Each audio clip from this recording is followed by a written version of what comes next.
The the fountain drink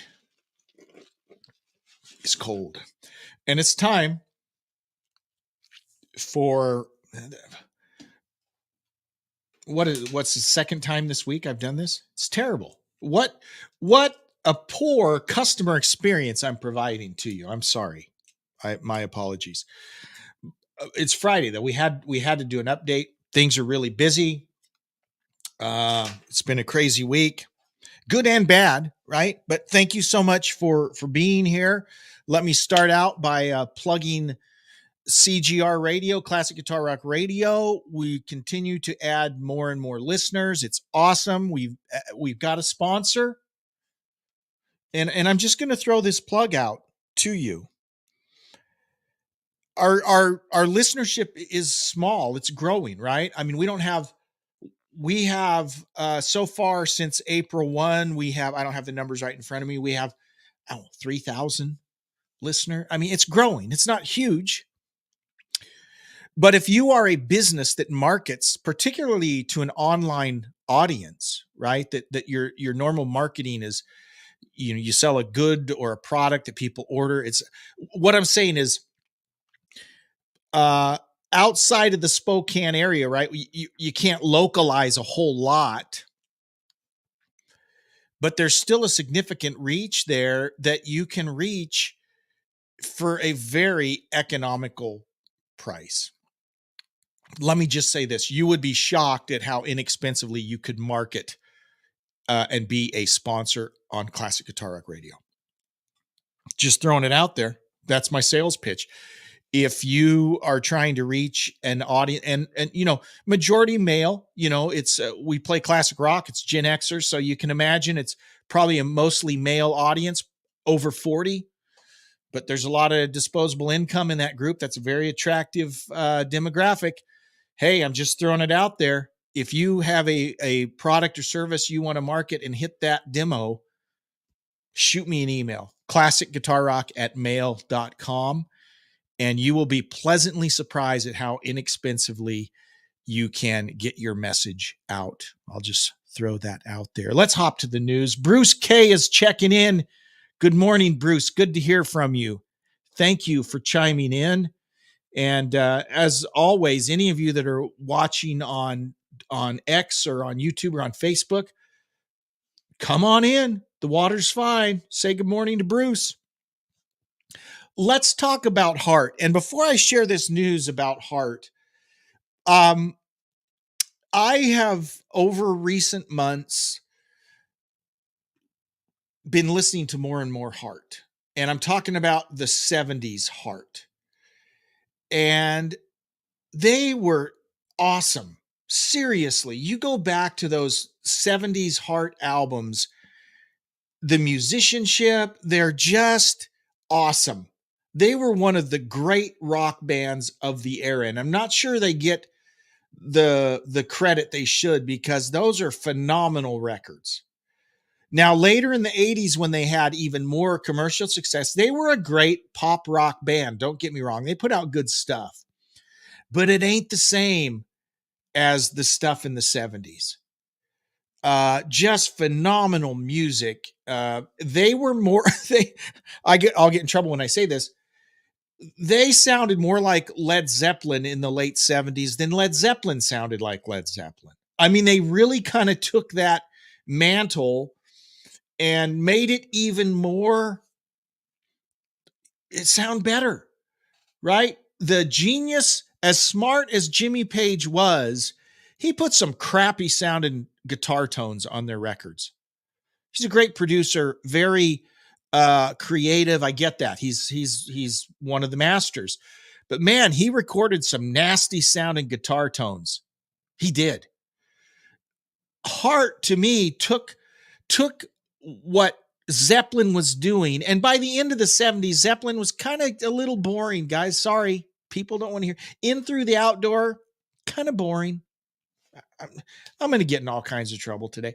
But Heart, mid to late 70s, and of course, they were huge Zeppelin fans. Man, you hear the Zeppelin influence, but you don't hear the nasty, funky guitar tones that you heard on some of the Zeppelin stuff.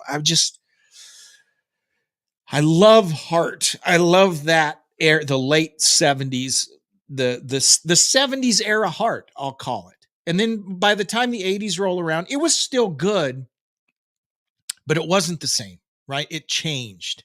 So why am I talking about Heart? Well, there was drama with Ann and Nancy. Understandably so when we talk about it here. Details surrounding Hart's family drama have come to light, including that Ann and Nancy Wilson insisted on separate sanctuary zones amid the ordeal. So in 2016, there was a tour. Talk about awkward. This is awkward, right? 2016, when Ann's husband, Dean Wetter, got in a big argument with Nancy's teenage sons. So apparently, one of the boys let Ann's dogs out of her tour bus. Apparently, they weren't supposed to do that. Well, Wetter, so this would be their uncle, Uncle Dean, punches one of the boys and even tried choking the other one. He was fired up. He was mad. As you can imagine, yeah, that's awkward. If your uncle tries beating up your kids, you're going to be pretty upset. So anyways, they had to set up these sanctuary zones, and not just, I mean, it was like in the contract, they need to have sanctuary zones. So Ann's family would be here and Nancy's family here. And of course, there were charges. I mean, it was a big mess. So that was some of the drama, why Ann and Nancy weren't doing anything together. They toured again in 2019, but there was still a lot of tension. It's awkward. It's awkward when things like that happen, obviously. But they've come together in 2023. They started touring again as Heart. And Nancy says, I love being in the band Heart. It's the thing me and Ann built together. And it's a beautiful machine, a big metal horse that gets a lot of attention. Ann Wilson or Nancy Wilson separate, not nearly as many people are interested or come out to see it because it's not Heart. So, I mean, the chance to do Heart again, despite, whatever the static on the outskirts, the periphery of it all, I don't care about. I just want to do the Heart thing. Okay, so they're committed to just doing the Heart thing. But related to that, okay, Nancy has also said she has no interest in reuniting with Heart's original lineup. Okay, I was just lauding the 70s lineup of Heart. That's the best stuff. That's the best stuff. But she has no interest in reuniting that original lineup. Bruce Kay says, I had Little Queen, Dreamboat Annie, Dog and Butterfly on cassettes and wore them out. That's what I'm talking about, right? Little Queen, Dreamboat Annie, Dog and Butterfly. Those are phenomenal albums. Raymond Bocek is checking in. I think I pronounced your last name right.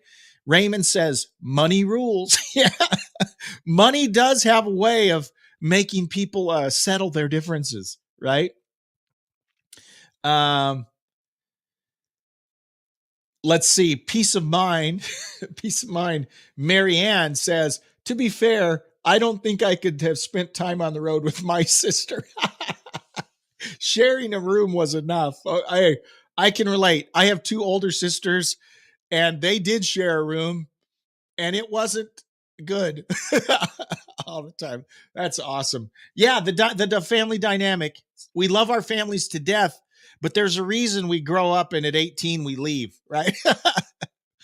Anyways, Nancy, no interest in reuniting the original lineup. No interest at all. And again, that lineup, that's the best lineup. Okay. In a recent conversation with the Washington Post, Ann Wilson's manager, Dave Fry, noted that Heart had been given a big offer to perform a special concert at Washington State's famous Gorge Amphitheater. It's in the middle of the state, about 130 miles down the road from me. The Gorge. Yeah, it's a great place to see a show. So they were offered money to reunite with the original lineup. The request, he explained, was to have Heart's original 75 lineup back together for the show, celebrating the 50th anniversary of Dreamboat Annie. According to Fry, Ann was on board with the idea, even suggesting that a documentary could be filmed chronicling the event. Nancy, however, had zero interest. She says, quote, "I don't think you could pay me enough," she declared. "It's, what's the word? It's icky. The thing that the fans don't ever consider is the unpleasantness of how the relationships within the band function. If the band split up, there was a reason for that." Okay. So there were at different times, there were romantic entanglements. I think both Ann and Nancy dated different members of the band, kind of like Fleetwood Mac deal, right? It can get awkward. Raymond says, "I got to meet them after a show on the Dog and Butterfly tour." Wow, that is awesome. Bruce says, "I still play the intro to Barracuda all the time on my guitar." I think every guitar player if that's the only Heart song they know, they turn on the flanger and they play the beginning of Barracuda. I think everyone loves that. That's a great one. So yeah, it's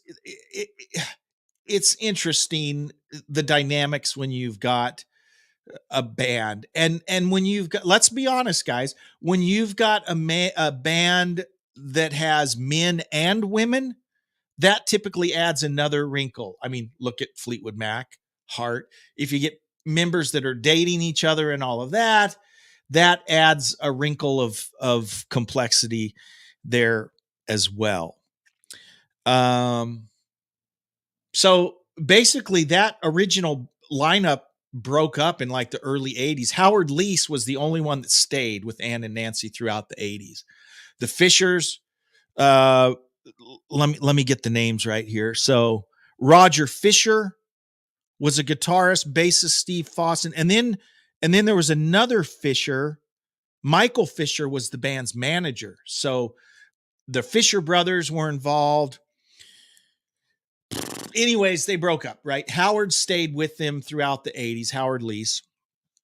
And then the band changed, right? They experienced their greatest commercial success in the 80s, but it is hard to beat those classic lineup albums from Heart. So there you go. Paul McCartney. He's broken a lot of records, right? Holds lots of records. Think of all the songs that Paul McCartney wrote. He still packs arenas. Well, he's just been named as the first billionaire musician in the UK. So net worth $1.27 billion. In comparison, Ringo's got about $350 million. So Paul's done considerably well. Of course, Paul's solo career was the most successful, obviously. And of course, John Lennon tragically was killed in 1980. So his solo career was cut way short. I get in trouble when I say this. I'm going to say it. I love Paul's solo stuff way more than John's solo stuff. Just saying. So it's been a good recent few years for Paul because, like the Beatles re-release of their final song Now and Then, he made some money off of that. Beyonce covering Blackbird, that doesn't hurt, right? He's making some royalties from that. Plus he's just, he's been in the public eye a lot he always has. He never hasn't been, but it seems like especially in the last couple of years, even more so. Styx has confirmed Terry Gowan as their replacement for former bassist Ricky Phillips, who announced his departure back in March. So Ricky Phillips, of course, had been a member of the Babies. I think he was in Bad English. Was he in Bad English? I think he might have been in Bad English. I could be wrong. He's kind of a journeyman musician, predominantly a bass player, but also could play guitar. And he's been in Styx for like 15 years. It was interesting with Styx because we've got Chuck Panozzo, who was the original bass player, and his brother John Panozzo was the original drummer. John died way back in the late 80s or early 90s. Todd Zuckerman has been in there since then. So he's been in there, 30 years now. But what they would often do is on occasion, Chuck Panozzo would come join the band and play, then you got an original bass player, but not very often, just occasionally. And in those situations, then Ricky Phillips would just play guitar. He'd still perform with the band. I think they needed his background vocals more than anything. I don't think Chuck Panozzo contributed much vocally. I could be wrong, but I don't know that he sang much, where Ricky Phillips is a great background singer. Anyways, once he announced his departure, they had to do something because they needed obviously a bass player. Chuck only comes in occasionally, so they needed a full-time bass player, but someone who could also sing. So Terry Gowan happens to be the brother of Lawrence Gowan, who's the dude that replaced Dennis DeYoung. He's the keyboard player and singer now, one of the singers. There's 3 lead singers in Styx. So they brought Terry. Now, Terry had worked with his brother in a band called Gowan for years. Todd Zuckerman actually had played with both Lawrence and Terry for years, so he's known by the group. But this guy has also worked with Tony Levin, John Anderson, Alex Lifeson. So he's got quite a resume also. But now he is officially the new bass player in Styx. He says, quote, "It is an honor and somewhere beyond a dream come true to be joining JY, Tommy, Chuck, Will, and my brother Lawrence, and to be reacquainted with decade-long Gowan bandmate Todd. Here's to many years ahead on the Styx adventures." So he's excited about it. Bruce Kay says, "People don't realize how big of a deal John Panozzo with his creativity to the success of Styx." Yeah, John was the original drummer, died of cancer. I think it was cancer. I think that's what died. Late 80s, early 90s. He was a great drummer too, by the way. Great drummer. You can find interview pieces where Todd is talking about John and the unique things that John did that, of course, Todd had to learn playing all these songs and stuff. It's pretty cool. But yeah, he was a great drummer. Steve Perry confirms that he's signed with a new label and he's now hinting at a return to concert stages. Now, remember, in the whole Journey soap opera, okay, the reason that Steve Perry was fired was he didn't want to go on tour. And there's a lot of back and forth. Basically, he had to get a back surgery or something. And the band was like, okay, then get your back surgery, get this taken care of. And he wouldn't. I mean, it just went on for years. And so finally they fired him. Well, now he's saying, I'm signed with a new label and I'm going to go on tour. So here you go. He hasn't mounted a solo tour in 30 years and last performed a full-length concert in 1987 with Journey. That was the Raised on Radio iteration that had Yo Dog, Randy Jackson on bass. Remember that? That's the last tour that Steve Perry has been on. He says, quote, "It's something that I'm absolutely missing terribly. I can't even tell you how much, but there's been a big soulful reclaiming of this original feeling that I had about singing that I needed to get back to. I didn't want to go out and just turn the wheel or turn the crank." Now, you hear things like that, and of course, everyone's going to be ooh, do you think he'll get back with Journey? Do you think that maybe they could get back and I don't know. There's a lot of bad blood between Neil and Steve, I think. So I don't know. Be interesting to see. A lawsuit from 2022 involving King Crimson and Kanye West has finally been settled. Had you heard about this? I wasn't even aware of this. I mean, I knew that Kanye kind of had a pattern of borrowing parts of songs. He wanted to use some Black Sabbath stuff, and Ozzy told him no. Apparently, he used some King Crimson stuff. And, there was a lawsuit. 2 years ago, Declan Colgan Music Limited sued Universal Music Group for underpaid streaming royalties from Kanye West's 2010 song Power, which samples King Crimson's 21st Century Schizoid Man. DCM owns the mechanical rights to Crimson's 69 songs. So back in 2010, DCM alleged that West did not properly license 21st Century Schizoid Man before uploading his own song to YouTube and including it on his 2010 album, My Beautiful Dark Twisted Fantasy. A deal was reached then. West could keep the sample in return for a 5.33% royalty on each copy of Power that was sold. But over a decade later, DCM argued that they should be compensated the same royalty percentage for digital streams as for physical CD sales. So it's finally been settled. So it's been settled. So everyone's happy. Good for everyone. Speaking of artists that borrow other people's stuff a lot, a new documentary about Led Zeppelin will be coming to theaters. Becoming Led Zeppelin has been picked up for theatrical release by Sony Classics Pictures, according to a statement by the company. The movie has been gestating for some time now. The film was announced in 2019 and completed in 2021 with approval and participation by the band. Not as easy as it may seem, because Led Zeppelin has a long history of being tight with its music and image. But they're all on board. Becoming Led Zeppelin premiered in a rough cut at the Venice Film Festival in September 2021. But since then, the film had slipped out of view with no word whether or not anyone outside that select festival group would ever see the movie. Well, now we'll be able to see it.